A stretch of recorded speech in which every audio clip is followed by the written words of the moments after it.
Evil witches seem pretty popular in the Disney universe. Let's just list some. There's Ursula, Maleficent, Madame Mim, Mother Gothel, and the Evil Queen from Snow White.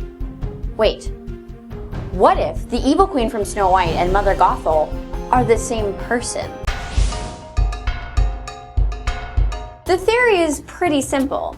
It states that the Evil Queen didn't actually plunge to her death at the end of Snow White, and instead moved far away and created the new identity of Mother Gothel from the movie Tangled. So let's look at this theory and dissect it piece by piece. Well, for starters, they're both obsessed with staying young and beautiful.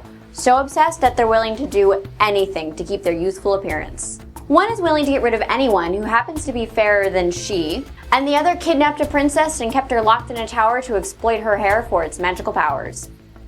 Also, they look pretty darn similar when they're young and old. Plus, they both seem to have a thing for daggers. Do you think that Mother Gothel's dagger could possibly be the same one the Evil Queen gave to the huntsman to kill Snow White? So do you think Mother Gothel and the Evil Queen could really be the same person?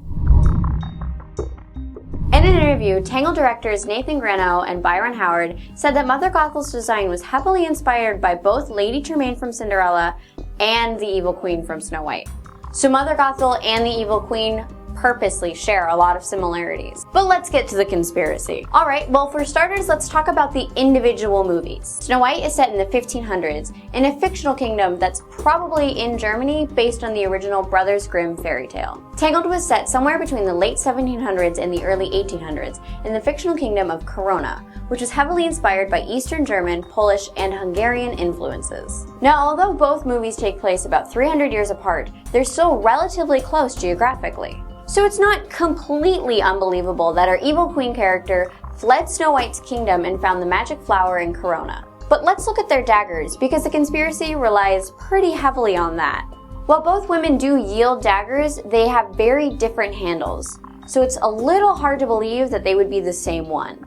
And another huge flaw in this conspiracy. Besides using the magic of the flower that already existed, Mother Gothel never seems to use any magic of her own, unlike the Queen from Snow White. If Gothel really was a witch, why wouldn't she just put Rapunzel to sleep like she did with Snow White and just use her for her hair? Just saying. But I think the biggest fault in this conspiracy is the Evil Queen's death at the end of Snow White. She fell off of a cliff, which usually leaves some ambiguity for survival. But the vultures came after her and kind of began to circle above her.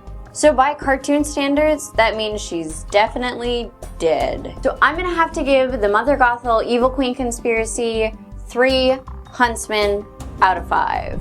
Thank you guys so much for watching this episode of Cartoon Conspiracy. Let me know in the comments below what you guys thought of this conspiracy and suggest any other conspiracies you'd like me to do. I said conspiracy a lot in that. Check out that preview for next week's episode and make sure to catch up on any episodes you might have missed. Also check out some of the super cool cartoons here we have on the channel Frederator, so freaking close. Also, we have some super awesome cartoons here on the channel Frederator Network. Also, we have some super awesome cartoons here on the channel Frederator. Please subscribe to channel Frederator, and I'll see you guys next week.